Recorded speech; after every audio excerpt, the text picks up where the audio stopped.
স্বৈরাচারের আমলে অনেকে নির্যাতনের শিকার হলেও জামায়াত ইসলামের প্রতিশোধে বিশ্বাসী নয় বলে মন্তব্য করেছেন দলের আমির ডাক্তার শফিকুর রহমান। তবে যারা নির্যাতন ও হয়রানির শিকার হয়েছেন অবশ্যই তাদের বিচার পাওয়ার অধিকার আছে বলে জানান তিনি। দুপুরে পাবনার ঈশ্বরদী চর মীরকামারী গ্রামের মুস্তাফিজুর রহমান কলমের কবর জিয়ারত ও পরিবারের সাথে দেখা করে সাংবাদিকদের কথা বলেন জামায়াত আমির।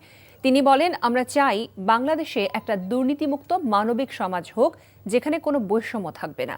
সহকারী সেক্রেটারি জেনারেল মাওলানা রফিকুল ইসলাম খান, পাবনা জেলা জামায়াতের আমির অধ্যাপক আবু তালেব মণ্ডল এ সময় তার সাথে উপস্থিত ছিলেন।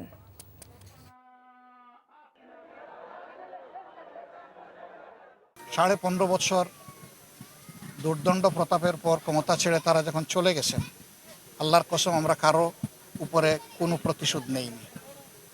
আমরা প্রতিশোধ নিব না, এটা আমাদের অঙ্গীকার। আমরা চাই বাংলাদেশ একটা দুর্নীতিমুক্ত মানবিক একটা সমাজ হোক যেখানে কোনো বৈষম্য থাকবে না। জাত পাত ধর্ম গোষ্ঠী দল নির্বিশেষে সমস্ত মানুষ যেখানে নিরাপত্তা পাবে, সম্মানের সাথে বসবাস করবে। বান্ডেল থাকলে প্রতি সেনমানিতে টাকা বাঁচবে। বিকাশ সেনমানি বান্ডেল কিনে জিতুন প্রতি লেনদেনে।